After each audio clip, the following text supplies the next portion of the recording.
G'day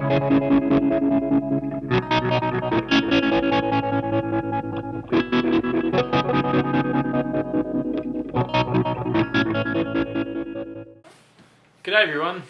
In the interest of learning a bit more about electronics and just something that would be a handy tool to have around, I decided recently to get one of these digital oscilloscopes. I haven't used an oscilloscope since I was probably at school when I was about 16 or 17, and I mean even then it was just briefly using it. We didn't use it a hell of a lot. Yeah, I'm pretty much a noob with oscilloscopes, but I thought I'd just open the oscilloscope that I bought, which is the Owon DS6062, and I was just trying to decide between the Owon and the Rigel 1052, which is another popular one around this sort of price bracket. I ended up going with the Owon for my own sort of personal reasons. Either of them probably would have been fine to use, but I ended up going with the Owon. So I thought I'd just do an unboxing just to show you what you get with it, and just an aesthetic look of the oscilloscope. Like I said, I haven't used an oscilloscope since I've been about 16 or 17, so I'm not going to go into the guts of it, but when I get familiar with it I might do another video on you know, how to use the interface and just some basic things like that with the actual oscilloscope. So anyway, let's crack it open and see what's inside. So here's the box, and the first thing you might notice is that the box is kind of a bit battered. I don't know if you can see in the video, but it's been a bit bashed around, and this is purely the fault of the person that I actually bought it off, which was a Chinese retailer on eBay. Oh, yep, there you go.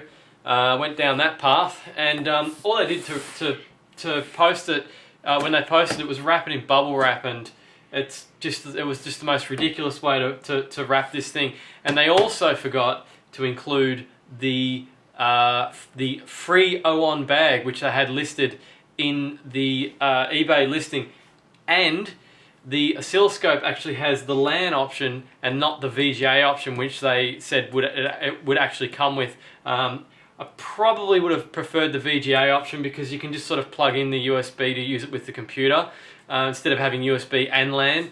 But I don't know, it's kind of one for the other, so I'm just waiting to see what they come back with. I've told them that, you know, I want the bag. I mean, it said in there it came with the Owon bag, and it would help to actually, when I put it in the cupboard, to store it away. So yeah, we'll see how they go with that. But I won't mention who the merchant is on eBay, not yet anyway. We'll see how they clear that issue up. So yeah, let's open it up, and I'll be honest with you here, I have already opened this. I opened it once when I received it at work, so it's kind of like a re-unboxing, I guess you could call it. So the first thing we've got is a satchel with the oscilloscope leads, and like I said at the start of the video, last time I used an oscilloscope was when I was about 16, so I can't even tell you whether these are good quality or not. They've got the you know, little hooks on the end, and obviously you can take the top off like most oscilloscope leads, and they've got the 1 times and 10 times attenuator on the front of it as well. And there's 2 of those, and that's not something that the sellers added. That comes with the Owon oscilloscope. And then you've got this little bag with the oscilloscope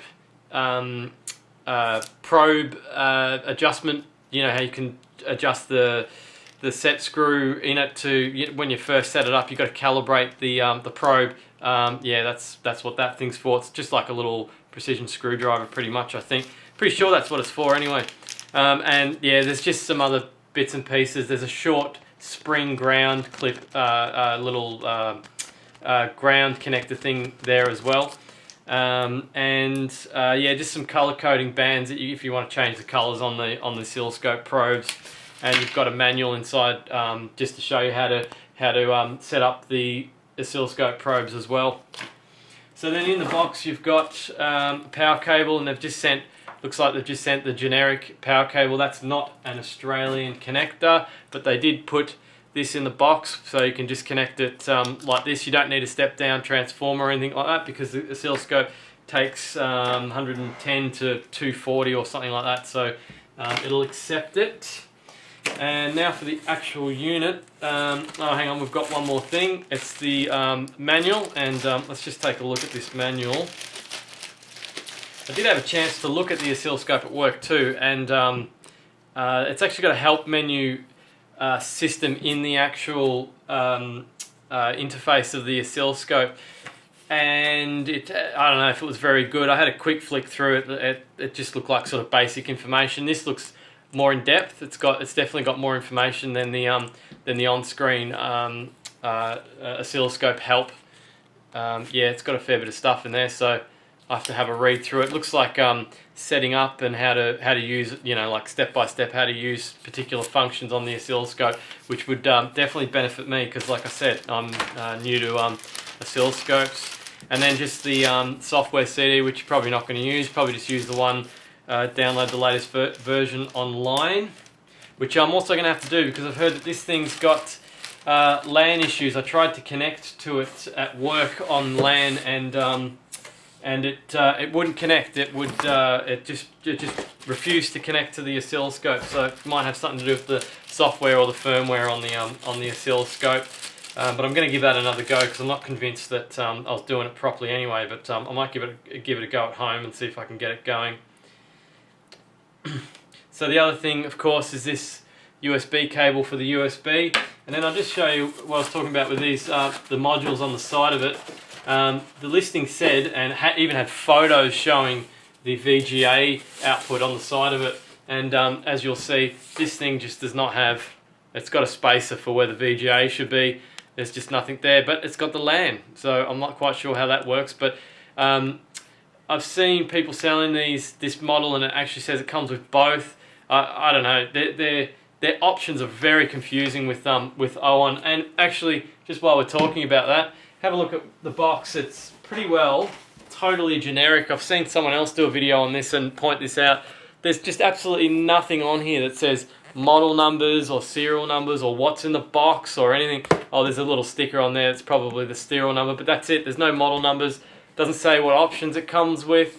Just nothing. It's like a one box fits all sort of deal. It doesn't even have the model number on the picture of the oscilloscope on the front. And it's actually those dials are actually different to what's on the front of mine. It's got pink. Zoom in a bit there so you can see. It's got pink, yellow, and blue on the front. Mine's actually got it's pretty much just all grey. So yeah, that's a bit strange, but there you go. So onto the oscilloscope. It's got the feet at the back. Some people have complained that these feet aren't sticky enough. If you push hard, it kind of knocks it over. It kind of does a little bit, but it actually has a bit of weight in it. I was expecting something that was going to be lighter than this for some reason. I just thought it was just going to be, because it's one of the lower end oscilloscopes, I thought it was going to be pretty cheap. But it feels okay. The buttons are sort of a bit plasticky, but I mean they are pretty firm. And I mean if you're on a slippery surface, you might be able to push it over. But I don't know. You just got to be careful that you don't push too hard on it, I guess. I've also seen some people put other rubbers and things on the bottom of these feet to hold it down in place. So yeah, that's pretty much the physical view of it. I'll just turn it on so you can see the screen, because this is one of the big things that people go for with this oscilloscope, is that it's got a very large, bright screen on it, and it's definitely one of the selling factors for me over the Rigel. I know it's a very aesthetic thing, and probably something that that I shouldn't really put too much importance on, but the Rigel screen was just so small. I just couldn't get over the fact that it was just so tiny. Yeah, this screen's massive, and it's really bright too. You can see it clearly. I mean, I'm at a pretty sharp angle to it right now, and I can see everything on it perfectly clearly. So that's it. It's just a quick unboxing, and I'm pretty much at the point now where I'd actually start talking about features and things of the oscilloscope, but I'm not at that stage yet. I want to spend a lot more time with it before I do a video on something like that. But I will say one thing: a lot of people are having ground noise issues with the 7102, and I've tested this, tested it at the office, and I'm I'm 99% sure this one does not have it. This is obviously not the same model. It's the 6062. It's not the 7102. And like I said at the start of the video, new to oscilloscopes, but I'm pretty sure I was testing it the right way, and I did not see. I could not produce any larger noise than 25 millivolts, whereas the people that were complaining about the noise were getting much larger, 100, 200 millivolts. If that changes, if I do find that this actually does have the noise issue, I'll post a comment on the video. But as it stands now, I do not see any noise issues with this oscilloscope. But it does have the LAN problem at the moment. And again, I'll leave a comment if I get it working on the current firmware. But yeah, I tried it at the office, and I just could not get it to connect LAN-wise. So yeah, we'll see how that goes. Anyway, I'll post some updates on the video. So you might see some more videos about this oscilloscope. You're definitely going to see some more guitar pedal related videos about me using this oscilloscope for particular applications. I already have 2 ideas in mind, and it's part of the reason why I bought it. So make sure you subscribe for more videos on that sort of topic. And yeah, if you like this sort of stuff, give me a thumbs up. I appreciate it, and thanks for watching.